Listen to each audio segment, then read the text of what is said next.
It's Pride Month, and Juneteenth is just around the corner. Pride celebrations take on added significance for LGBTQ Floridians have been the focus of restrictive new laws in recent years.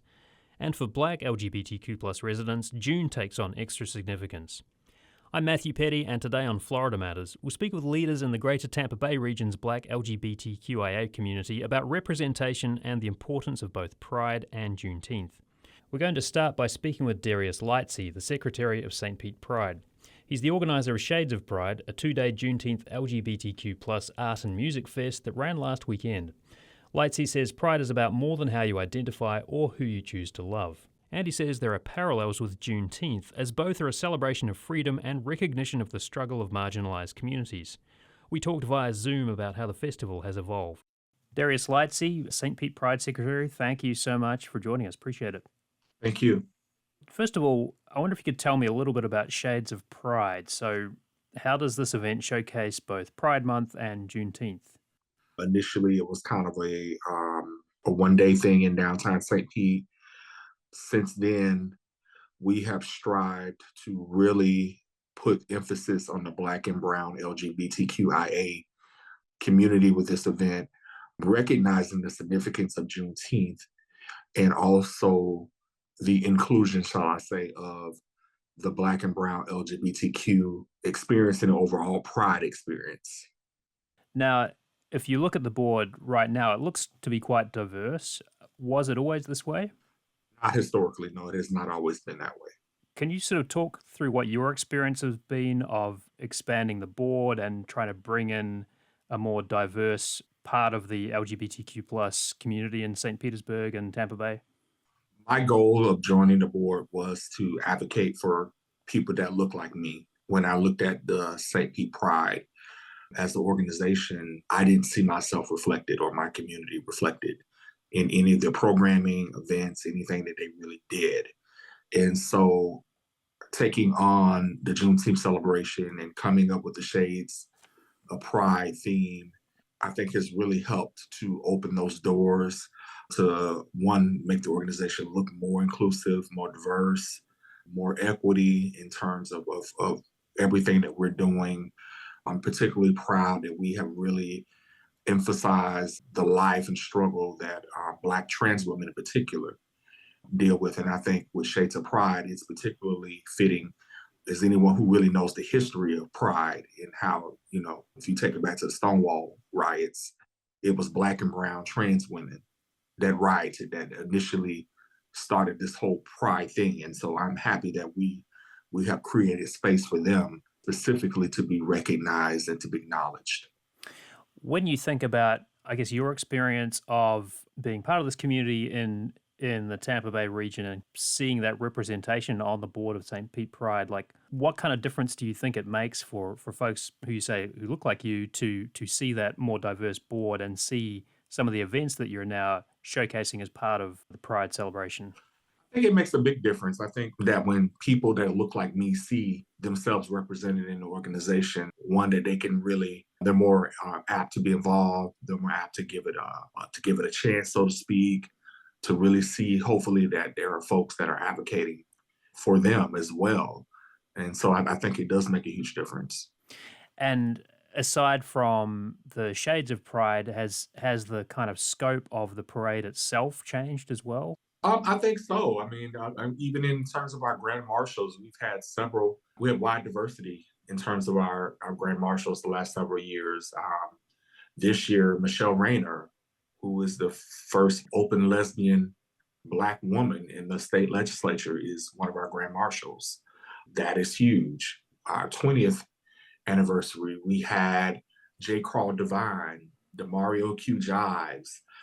We had two trans women, current Miss St. Pete Pride, Kyla Nicole Santi, and our immediate past Miss St. Pete Pride, who led off the Grand Marshal, who led off the parade, shall I speak rather, which was a great thing to see.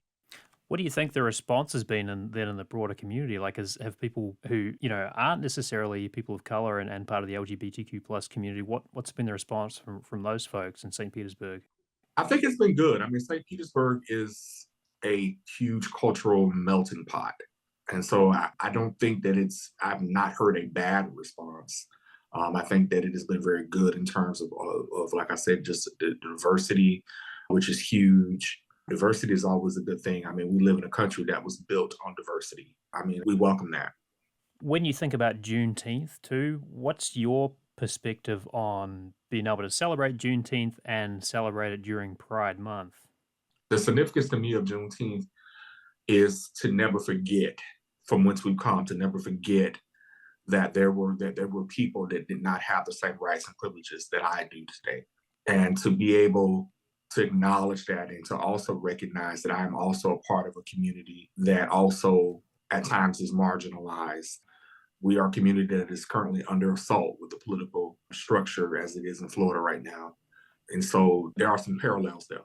And so I recognize the significance of being able to celebrate freedom and diversity, and also the freedom to be free, which is what many of our ancestors did not have, and the freedom to openly be who you want to be, love who you want to love, identify how you want to identify.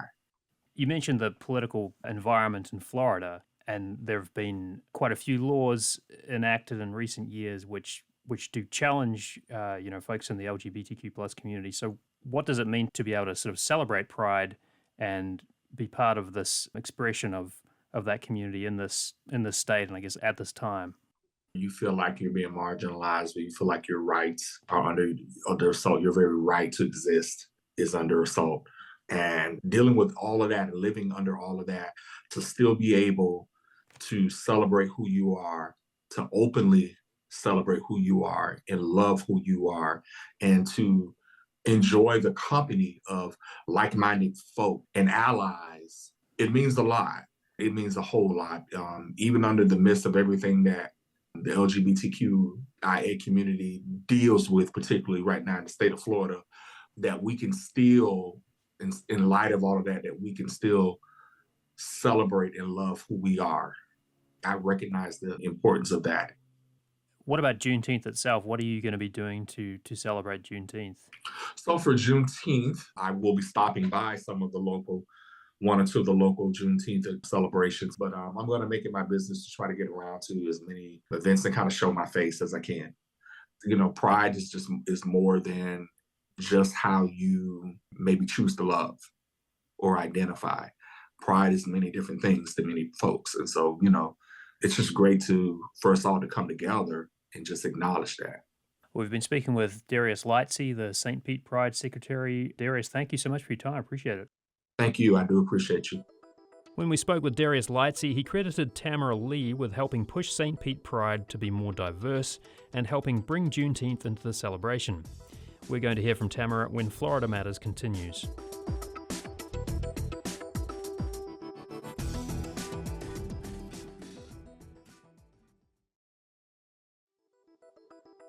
Welcome back to Florida Matters. I'm Matthew Petty. We're talking about Pride and Juneteenth and what the Juneteenth holiday means for Black and Brown members of Tampa Bay's LGBTQ plus community.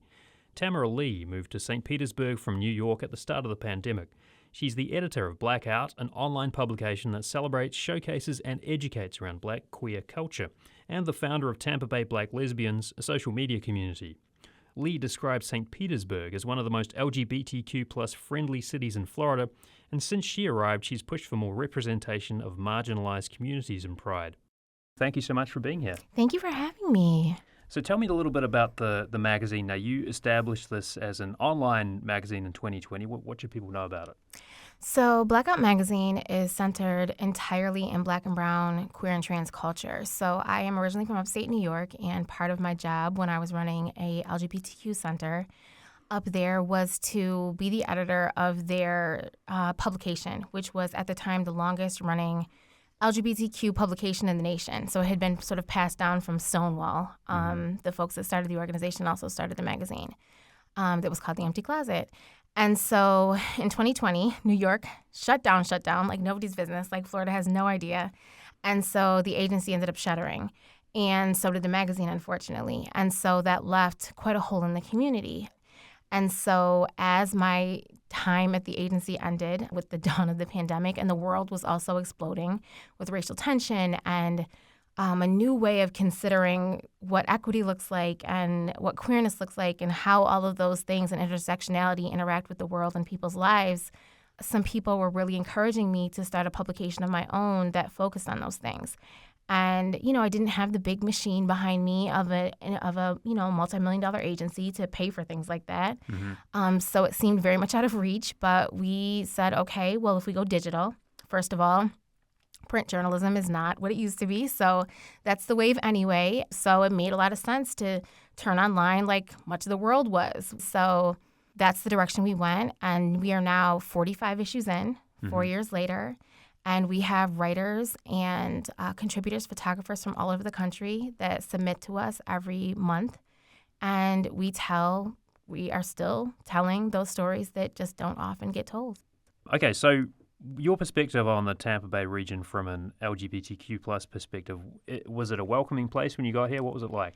So St. Petersburg, I would reason to say, is probably one of the most LGBTQ friendly cities in the state by far. I walked into a city that had intersectional pride flags all over the place. And coming from an upstate New York city that you would assume would be pretty open and liberal, it was honestly much more LGBTQ friendly than where I am from. You, of course, see pride flags during Pride Month there, but here you see them all around, all year round. I was encouraged to see that the mayor, still, even in the midst of all the things that were happening in the state and in the world, the mayor was still doing pride proclamations and raising the pride flag and recognizing Trans Day of Remembrance and things like that are often ignored in places that tend to lean more red. Mm-hmm. So I think that it was happily, and, I did plenty of research before I came, happily exactly what I was hoping it was going to be, which was very LGBTQ friendly. What is interesting is once you get here and get involved and around and meet people and understand, you realize that is very white LGBTQ.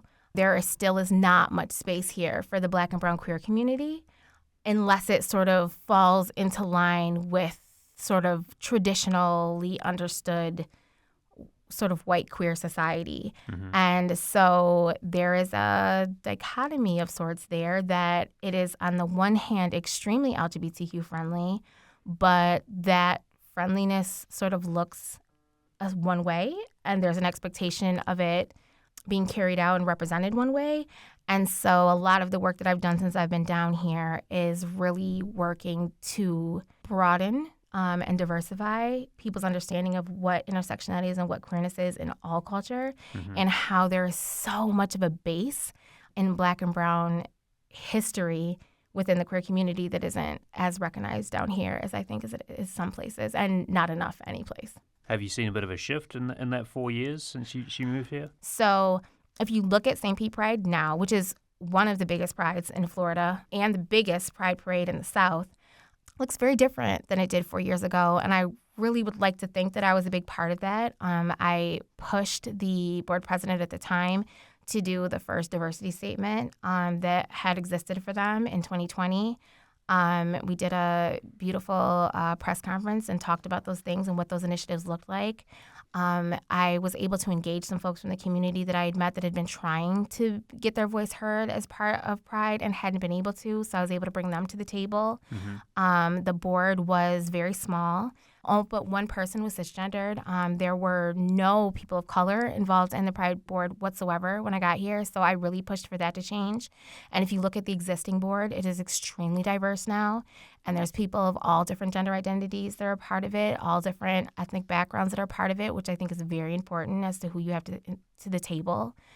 Through my organization, Tampa Bay Black Lesbians, we partner every year. We're into the third year, I believe, of partnering with them to create a Pride event, which is one of their major 5 events that is specifically centered as Black and brown queer women, which they had never done before. They had been planning, that first year, they had been planning a Pride event on June 19th, which is Juneteenth, and that was the year that Juneteenth got recognized as a national holiday. So I really, really pushed them to make that a event that focused on Black queer culture and celebrated it. So that has now grown from that first year where it was just an arts and culture festival that included a lot of Black and brown culture to now being specifically a Pride Juneteenth celebration that now spans 2 days. So I think that there is still a lot of work to do when it comes to Pride really being invested and built into the fabric of the community. But I also feel like they look dramatically different than they did 4 years ago. So yes, I think we are absolutely turning corners and creating change. I just think that there is more work to be done. So let me ask you about Juneteenth. I mean, what does it mean for you personally to be able to celebrate Juneteenth in Pride Month? Well, it's interesting. I think that there's this sort of misnomer among people that aren't familiar with queer culture that, everyone is sort of locked in arms and skipping, doing the YMCA and like singing Kumbaya and whatever during Pride. It's all rainbows and sunshine. And that's not true. The queer community is just a microcosm of larger society. So just like you see racism and transphobia and all of those things in larger society, you see it in queer communities. Even internalized homophobia exists within queer communities. And so all of the issues that we struggle to face as a larger society, we face them in that sort of tiny pigeonholed society, except to possibly even a larger degree, because there's almost a hope, a suggestion, a expectation of understanding that we prioritize queer issues as a whole and don't talk about those other things like racism within the community. And that's exceptionally dangerous. And it gets things accomplished like marriage equality, which is great and is important, but there's still segments of the queer population that are struggling to survive and for housing. There have been like 10 Black trans women murdered in the state of Florida in the last couple years, and you don't even hear about those things at like Equality Florida galas or the folks that are bringing issues to the table that are fighting legislation, in the Supreme Court and whatever on behalf of the queer community aren't even talking about those things. They don't talk about how the incidences of mental health issues, of homelessness, of lack of education, how those things that plague society and then are concentrated within the queer community and the trans community are exorbitantly higher in the Black and brown queer and trans communities. Like, we don't have those conversations because it's kind of like, okay, well, we have to fight the big fire and then we'll talk about that later. But it all has to be combined in the conversation, and it isn't always. And so Is it hard also to maybe bring up some of those more challenging issues at a time like Pride Month when it's like you might look at it and say, well, this is a celebration? Absolutely. I mean, first of all, Pride Month is largely, and not just here, everywhere, dominated by white culture. Stonewall was one of the first sort of revolutions in queer rights. And if you look back at any of the videos or the documentaries, up until the 50-year anniversary a couple years ago, you never saw Black and brown people. I mean, there's a now famous video of Sylvia Rivera, who was one of the pioneers, who was at Stonewall that first night, who was one of the pioneers of the revolution, getting booed. She had to fight her way on stage with a microphone stand because they didn't want her up there because she was a queer trans woman of color. And her transness, the community at large at that moment felt like it was too extreme. And she was a sex worker and she was from the gutter. And, that didn't represent what they wanted society that they were already fighting to be seen and respected and to see as part of the queer community. And not much has changed about that. And so that fight exists still. We don't want to be looked at as, the least of us. We want to be looked at as the most of us. And, this beautiful portion of the society. And that's all true. But we also can't ignore the things that are really happening. And when you're talking about like the things that happen in the queer community, those are the things happening in the queer community. Like, you can't ignore, the trans women being murdered. You can't ignore the fact that Black and brown trans people and people living in different intersectional identities have, mounted multiple layers of oppression that they're dealing with and trying to function through every day. Like, those aren't just Black and brown problems, those are queer community problems. But a lot of times those conversations aren't had because a lot of the time that's not the people who make it to the table. And the people who make it to the table are the ones who decide what the priority is and what the fight looks like. Mm-hmm. And I think that's true in a lot of ways. But the year that we did that first Juneteenth event, I got on stage and I asked to speak. And it was the first time I think anyone had heard me speak down here. And so I got to get up there and talk about the reason why there is a pride are the Marsha P. Johnsons, are the Sylvia Riveras of the world. These Black and brown trans women that are usually at the receiving end of all of the worst of things. And those are the names we now recognize, but it was thousands and thousands of people whose names we'll never know, whose faces we will never know, that were the reason why Stonewall happened. They were the reason they fought for all of us. And there would be no pride if it weren't for people like them. And so as we're, swinging flags and so excited and having these super white-focused celebrations, these people are the reason why we have pride to celebrate. Mm-hmm. And so it was this very powerful moment where, first of all, I think that there was some doubt by the sort of administration that year, the administration of Pride that year, if the Pride community was ready for those type of conversations and if they were ready to talk about those kind of things. Like you just mentioned, like right now, this is the celebration. Because, Florida, to a large degree, is a very different world from New York. Like we were we were tearing it down. Like it was the pandemic and the world was shut down, but we were out protesting every day. 2020. Yeah. We were out protesting every day. We were out protesting George Floyd, all of the things. There was a Black trans gentleman that was murdered down here, Tony McDade.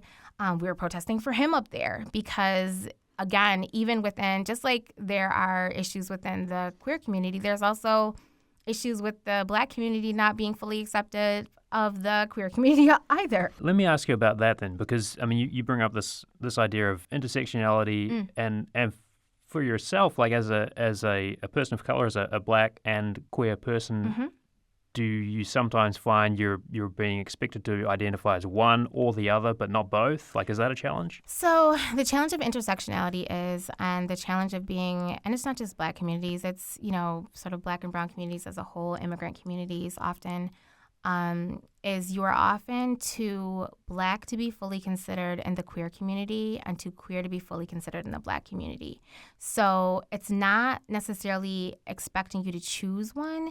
It's that you just aren't fully accepted in either. And so you live in this gray area where often nothing exists. And so you're asked to water down one part of your personality and one part of who you are or another. And neither side is really ever fully met because it doesn't speak to all of the pieces of your intersectionality, all the pieces of who you are. And so I had to go back and have the conversation again because I had to explain how, as the people who did make it to the table, how incredibly important it is to create that space and to program for those folks that live in that gray area of intersectionality. Because yes, there are amazing Juneteenth events that are created by the Black community, but if you're a queer person, you may not feel comfortable there either. So what place is there for us if not fully recognized within the Black community and not fully recognized within the queer community? And that's why it's so incredibly important to focus on and center intersectionality and make sure that there are things that speak to all the parts of who we are as a queer community, because all of those parts are part of the queer community. I want to ask about Florida too. You kind of alluded to it at the start of our conversation, but there have been these laws implemented in recent years that crack down on drag shows, ban gender-affirming care, and restrict teacher use of pronouns, and also rainbow light displays on bridges are restricted. Yes. Recent headline in Axios reads, "Why Florida is America's least gay-friendly state." So I'm just sort of wondering, what does it mean to be celebrating Pride Month in this political environment in the state? I think it's an incredible accomplishment that we are. And I think, it's interesting. One of the things that was most profound for me over the last couple of years is that large organizations like HRC, different Black-led organizations created travel bans and told people not to come to Florida because it wasn't safe, which isn't not true. In many parts of Florida, it isn't safe for folks to be here. But it also neglected, and I understand that was a bargaining chip, right? You can point to politicians and say, do you see how much money we made this year? Do you see how much money you made this year? This is why this stuff matters. I completely understand. I think it was a brilliant strategy. What it unfortunately didn't take into consideration was all the Black and brown queer people who live here and who exist here or fighting to exist here, who own businesses and all of those things. So I always encourage people from out of state, like, instead of not coming here, do your research. Call the lobby of the hotel and ask them if they have a diversity statement, if they hire trans workers, whatever, because those are the type of information that goes back up to corporate, and they're like, oh, maybe this does matter to people. Maybe we should chill out. So that was hard because people are afraid to come here and people want to stand in solidarity and not come here, except things are still happening here. So yes, it's scary in Florida, and it is a constant fight that we have to rally and stay on top of and pay attention to and get involved and vote and protest and understand and pay attention to what representatives are voting for what and get them out of there and all of those things. But it's also important to notice that we were really, really successful in this last legislative season to not allowing these things to pass. And I think it's just incredibly important to continuously send that message that this isn't DeSantis' Florida. Like the Florida that the world sees is DeSantis' Florida. What I would love for people to understand about Florida is that it is a beautiful place. There are wonderful people here. There are tons of queer folks down here. There are tons of Black and brown queer folks down here. And all of those groups have done a great job of fighting back against a lot of these things and sort of taking Florida back. So I think it's a humongous deal that we're able to celebrate Pride down here. I think that the biggest reason why it's incredible, like for me, Juneteenth is huge. And having a queer Juneteenth celebration is huge for all the reasons I already talked about. Mm-hmm. But I think more than anything, it's the visibility of the thing. I think seeing a huge Pride festival like St. Petersburg, really emphasizing Black queer culture and celebrating it, I think that sends a message to the rest of the prides in the rest of the state that they better get with it. But also reminding people, first of all, like I said, why we even have a Pride and what we should be out here fighting for. Mm-hmm. And I think that at a time when it is so easy to be discouraged about what this state looks like and the things that are happening, there's so much to be encouraged about. We just can't get complacent. Like, we just got to keep fighting because it's working. Like, we're winning. Well, we've been speaking with Tamara Lee of Tampa Bay Black Lesbians and Blackout magazine. Thank you so much. Thank you. That's our show for this week. Engineering support for this episode from Blake Bass. Our executive producer is Grayson Doctor. Subscribe to Florida Matters wherever you get your podcasts. I'm Matthew Petty. Thanks for listening.